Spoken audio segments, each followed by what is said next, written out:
चलिए दोस्तों वीडियो की शुरुआत करते हैं। सबसे पहली कंपनी की बात करते हैं। पहली कंपनी का नाम है दोस्तों वारी एनर्जीज लिमिटेड। बट इसको डिस्कस करने से पहले अगर आपने अभी तक चैनल को सब्सक्राइब नहीं किया है तो चैनल को सब्सक्राइब करके बेल आइकन को प्रेस कर लो और सेबी रजिस्टर्ड रिसर्च एनालिस्ट के टेलीग्राम चैनल को भी ज्वाइन कर लो, जिसका लिंक आपको डिस्क्रिप्शन में देखने को मिल जाएगा। और एक डिस्क्लेमर भी है, जो भी न्यूज़ एंड अपडेट्स हम लोग कवर करेंगे वो सारी एजुकेशन पर्पज़ के लिए है, सीखने के लिए है। तो इसको किसी भी तरह का इन्वेस्टमेंट एडवाइस मत समझना, आप खुद से भी रिसर्च और एनालिसिस कर सकते हैं। तो चलिए दोस्तों वीडियो की शुरुआत करते हैं। सबसे पहले बात करते हैं वारी एनर्जी से रिलेटेड कुछ इंपॉर्टेंट न्यूज़ एंड अपडेट्स के बारे में। दोस्तों लास्ट ट्रेडिंग सेशन आप सभी को पता है, वारी एनर्जीज काफ़ी ज़्यादा लाइमलाइट में थी। हर कोई वारी एनर्जीज की ही बात कर रहा था। इसका सबसे बड़ा कारण था वारी एनर्जीज का performance. Last trading session 9% crash हुई थी वारी एनर्जीज। उसके बाद ये क्रैश बढ़कर 10% गया, 11% गया, फिर लास्ट में कुछ रिकवरी आई, फिर जाकर वारी एनर्जीज 10% क्रैश के साथ नेगेटिव क्लोजिंग दी थी। क्रैश का सबसे बड़ा रीज़न कंपनी के Q4 के अर्निंग्स को बताया जा रहा है, बट उसमें रेवेन्यू 100% से ज़्यादा ग्रो किए हैं। और वही प्रॉफिट की बात करें तो वहाँ पर ग्रोथ हमें 75% की दिखी है। और साथ में गाइडेंस भी कंपनी ने अच्छा दिया था। फिर भी कंपनी 9-10% क्रैश हुई थी। अब इसका सबसे बड़ा कारण था एबिट्टा। एबिट्टा मार्केट के एस्टिमेट के हिसाब से 12% हमें कम देखने को मिले थे। एबिट्टा जो रिपोर्ट हुआ था वो नोमोरा की एक्सपेक्टेशन के हिसाब से 11% से कम देखने को मिली थी। और मार्केट ने जो एक्सपेक्टेशन रखा था उससे भी एक बड़े मार्जिन से एबिट्टा मिस करती हुई नजर आई थी। तो ये सारी चीज़ों को देखकर बाजार काफ़ी ज़्यादा शॉक हुई, क्योंकि एक्सपेक्टेशन तो हाई ग्रोथ की थी। हाई ग्रोथ कंपनी के रेवेन्यू में दिखा, प्रॉफिट में नहीं दिखा। और इसका सबसे बड़ा रीज़न था ग्रॉस मार्जिन। ग्रॉस मार्जिन गिरा, इस वजह से कंपनी के एबिट्टा भी गिरे। और एबिट्टा का गिरना इसका मतलब प्रॉफिट का गिरना। तो 75% की जो प्रॉफिट ग्रोथ आपने देखा, ये 100% से ज़्यादा की देखने को मिल सकती थी, बट एबिट्टा गिर गया, इस वजह से 100% तक की ग्रोथ हमें देखने को नहीं मिली। अब ये सारी चीज़ें दोस्तों गिरावट का रीज़न है। बट इन सारी चीज़ों के बाद कंपनी से रिलेटेड कुछ अच्छी खबर भी है, उसके बारे में भी हम लोग बात कर लेते हैं।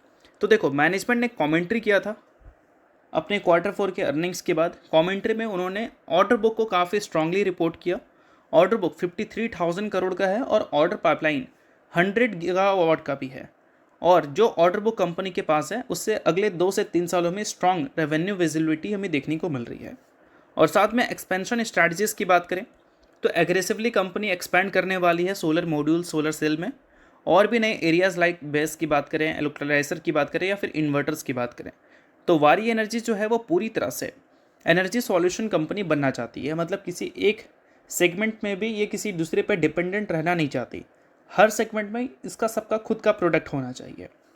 बाकी अगर मार्जिन प्रेशर की बात करें, एबिट्टा मार्जिन 23% हुआ करता था, सीधा गिरकर 18.5% पे आ गया। इसका सबसे बड़ा कारण क्या था? ग्लोबल सोलर मॉड्यूल की जो प्राइस है उसमें डिक्लाइन हमें देखने को मिली और कॉम्पिटिटिव प्रेशर की वजह से भी ये चीज़ें होती हुई दिखी है। बट ये एक साइक्लिकल प्रॉब्लम है, ना कि स्ट्रक्चरल, ये मैनेजमेंट ने बताया है। और जैसे ही कंपनी ग्रो करेगी तो वैसे ही मार्जिन्स आपको इम्प्रूव भी होता हुआ दिखेगा। और साथ में मैनेजमेंट ने ये भी बताया कि यूएस और यूरोप से अभी भी काफ़ी स्ट्रॉन्ग डिमांड कंपनी को मिल रहा है। तो इन सारी चीज़ों को देखते हुए वारी एनर्जीज ने 7,000 से लेकर 7,500 करोड़ के ऊपर का एबिट्टा गाइडेंस दे दिया है और ग्रोथ एक्सपेक्टेड है काफ़ी स्ट्रांगली, ये मैनेजमेंट ने कह दिया है। बाकी फंड रेस की बात करें तो फंड रेस को लेकर भी चीज़ें हमें सुनने को मिली है कि कंपनी प्लान कर रही है 10,000 करोड़ का फंड रेस वाया QIP, यानी कि क्वालिफाइड इंस्टीट्यूशनल प्लेसमेंट। इससे कंपनी 10,000 करोड़ के ऊपर या 10,000 करोड़ तक का फंड आपको रेस करती हुई नजर आएगी, कैपेसिटी एक्सपेंशन के लिए और ग्रोथ के लिए। ठीक है। बाकी इन सारी चीज़ों के बाद एक और न्यूज़ निकल के आ रही है जो भी काफ़ी अच्छी है। वारी एनर्जीज जो है वो अगले 2 से 3 सालों में 30,000 करोड़ का कैपेक्स आपको करती हुई नजर आ सकती है। कैपेक्स की बात करें तो 2026 में भी कंपनी ने अच्छा कैपेक्स किया था। 2026 में वारी एनर्जीज ने 4,000 करोड़ का इन्वेस्टमेंट डिप्लॉय किया था मल्टीपल सेगमेंट्स में। बट अब कंपनी टारगेट कर रही है 30,000 करोड़ का कैपेक्स, जिसमें 1100 करोड़ की बात करें, 11,000 करोड़ की बात करें, वो हमें 10 गीगावाट के सेल के कैपेसिटी एक्सपेंशन में जाता हुआ दिखेगा और 10 gigawatt ingot and wafer manufacturing में जाता हुआ दिखेगा। और उसके अलावा जो 10,000 करोड़ है वो हमें बैटरी सिस्टम में जाता हुआ दिखेगा। और इसकी जो फर्स्ट फेज़ है उसकी शुरुआत हमें इसी साल से देखने को मिलेगी और सेकंड फेज़ उसकी शुरुआत हमें अगले साल से देखने को मिलेगी। तो अभी कंपनी के जो मॉड्यूल कैपेसिटी है वो 26 गीगावाट का है और सेल कैपेसिटी 5.4 गीगावाट का है। बट इसको कंपनी 10 गीगावाट करना चाहती है इस वजह से 30,000 करोड़ तक का कैपेक्स अगले 2 से 3 सालों में वारी एनर्जीज करती हुई दिखेगी। तो भले वारी एनर्जीज के शेयर में गिरावट हमें लास्ट ट्रेडिंग सेशन देखने को मिली थी, बट जो ग्रोथ गाइडेंस कंपनी ने दिया था वो काफ़ी सही था। उसको देखोगे तो कंपनी का फ्यूचर हमें ब्राइट ही नज़र आ रहा है। बाकी मार्केट ने जैसा रिएक्शन दिया वो चलो एक्सेप्शनल है। अब देखते हैं नेक्स्ट ट्रेडिंग सेशन वारी एनर्जीज में रिकवरी हमें देखने को मिलती भी है या नहीं। दोस्तों फिलहाल रिजल्ट का पीरियड चल रहा है और रिजल्ट के पीरियड में हर कोई को अपनी कंपनी के रिजल्ट जानने हैं। तो इसके लिए क्या कर सकते हैं, आप सेबी रजिस्टर्ड रिसर्च एनालिस्ट के टेलीग्राम चैनल को ज्वाइन कर सकते हैं, जहां पर सबसे पहले आपको रिजल्ट्स की अपडेट मिलेंगी। साथ में उस कंपनी के टेक्निकल्स को प्रॉपर एनालिसिस कर यहाँ पर अपडेट किया जाएगा। इसको भी चाहो तो आप चेकआउट कर सकते हो। ये आपके लिए बहुत ज़्यादा यूजफुल रहेगा, क्योंकि इससे आपको क्लैरिटी मिलेगी कि आपकी कंपनी की परफॉर्मेंस अभी के टाइम पे कैसी है और आगे कैसी हो सकती है। और ये सारी चीज़ें कौन देगा, सेबी रजिस्टर्ड रिसर्च एनालिस्ट। तो इसके लिए आप टेलीग्राम चैनल को ज्वाइन कर सकते हैं। ज्वाइन बिल्कुल फ्री में कर सकते हो। मल्टीपल कंपनी के चार्ट्स आपको दिख जाएंगे, जिसको आप चेकआउट भी कर सकते हो। तो लिंक डिस्क्रिप्शन में है, लिंक के थ्रू जाकर चैनल को ज्वाइन कर लो। तो चलिए दोस्तों बात करते हैं अगली कंपनी के बारे में। अगली कंपनी का नाम है MTR technologies limited. MTR technologies 2026 में ऐसी कंपनी है जिसकी परफॉर्मेंस आउटस्टैंडिंग रही है। 2026 में स्टॉक मार्केट ने काफ़ी ख़राब परफॉर्म किया है, बट MTR टेक्नोलॉजीज़ की परफॉर्मेंस नेक्स्ट लेवल है।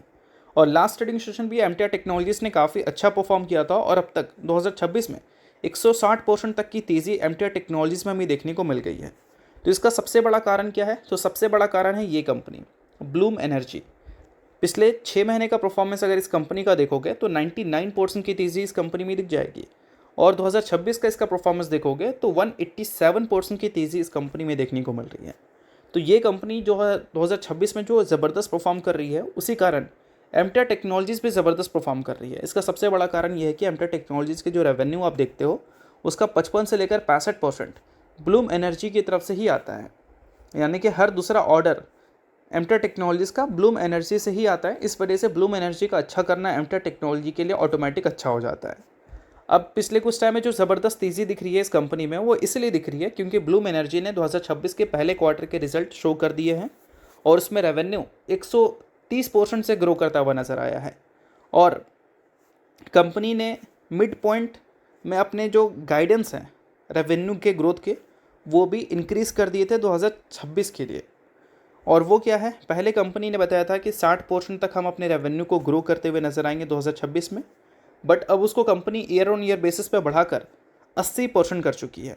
अब ऐसे गाइडेंस कोई कंपनी देगी तो ऑब्वियस सी बात है कि उस कंपनी के इन्वेस्टर तो खुश होंगे, और उसी का असर MTR ने ब्लूम एनर्जी के शेयर में देखने को मिल रहा है। अब ब्लूम एनर्जी इतने शार्पली अगर ग्रो करेगी तो उसके जो क्लाइंट्स हैं लाइक MTR टेक्नोलॉजीज़, उसको भी काफ़ी अच्छा बिजनेस मिलता हुआ दिखेगा। सिंपल सी बात है, आप एग्जांपल से समझ लो, A नाम की कोई बहुत बड़ी कंपनी है और B नाम की, C नाम की, D नाम की कंपनी उनके क्लाइंट हैं। अब इनका सारा रोजी रोटी यही A नाम की कंपनी से चलता है।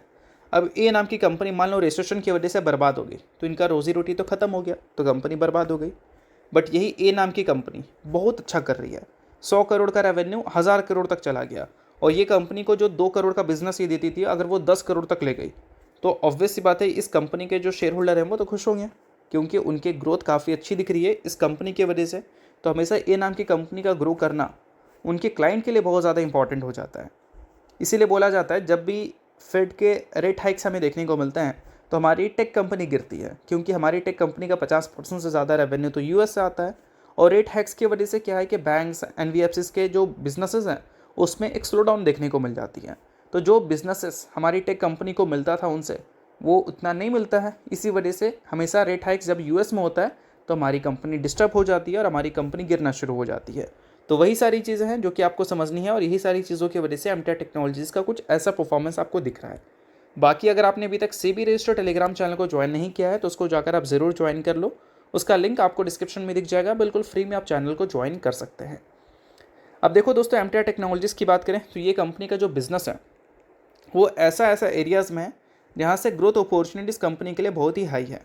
डिफेंस सेक्टर में कंपनी काम करती है, एरोस्पेस में काम करती है, न्यूक्लियर सेक्टर में काम करती है, क्लीन एनर्जी सेक्टर में भी कंपनी काम करती है। और ये कंपनी अभी अपने वैल्यूएशन वाइज देखोगे तो कितने के प्राइस टू अर्निंग मल्टीपल्स पे दिख रही है, 300 के प्राइस टू अर्निंग मल्टीपल्स पे दिख रही है। तो इस कंपनी के लिए जो अर्निंग्स हैं आने वाले क्वार्टर्स के वो बहुत ज़्यादा मैटर करने वाले हैं, क्योंकि वैल्यूएशन वाइज और प्रेजेंट अर्निंग वाइज अगर देखोगे तो ये कंपनी ओवर वैल्यूड नज़र आ रही है। अगर आने वाले क्वार्टर के ईपीएस काफ़ी शार्पली ग्रो करते हैं और अर्निंग्स थोड़ी सी cool down price to earning multiples थोड़ी सी कूल डाउन होती है, तो फिर कंपनी के वैल्यूशन उतने ओवर वैल्यूड कंपनी को नहीं दिखाएंगे। तो इस वजह से इस कंपनी के अर्निंग्स अगला क्वार्टर का जो है वो बहुत ही ज़्यादा इंपॉर्टेंट है। तो अगर आप इन्वेस्टर हो तो ये सारी चीज़ों को ज़रूर आप ध्यान में रखकर चलना। बाकी नेक्स्ट बात करें तो नेक्स्ट कंपनी है वेदांता, जिसने हाल ही में 60% से ज़्यादा की गिरावट दिखाई दी, बट वो गिरावट नहीं था, वो डिमर्जर का एक्स डेट की वजह से टेक्निकल एडजस्टमेंट हुआ था। अब गिरावट या टेक्निकल एडजस्टमेंट इसलिए हुआ था क्योंकि वेदांता ने अपने बिजनेस को 1:5 के रेशियो में स्प्लिट कर दिया है। एक के बदले 4 इक्विटी शेयर वेदांता अपने शेयर होल्डर को देके चारों अलग अलग कंपनी का होगा, यानी कि एक कंपनी का, दूसरा दूसरी कंपनी का, तीसरा तीसरी कंपनी का, चौथा चौथी कंपनी का। 1:1 के रेशियो में आपको ये डिमर्जर होती हुई दिखी है, मतलब जो रेशियोज़ हैं शेयर्स के 1:1 का है। बाकी बिजनेस की बात करें तो 1:5 के रेशियो में बिजनेस डिमर्ज हुआ है। तो अगर आप वेदांता के इन्वेस्टर हैं तो ये सारी चीज़ों को आप नोट कर सकते हैं। इन्वेस्टर नहीं आप इग्नोर कर सकते हैं, न्यूज़ थी इस वजह से मैंने बता दिया, बाकी ये किसी भी तरह का रिकमेंडेशन नहीं है। तो होप करता हूँ ये वीडियो आपको अच्छा लगेगा। लाइक कीजिए, पहली बार सब्सक्राइब कीजिए। वीडियो के लिए बहुत बहुत शुक्रिया।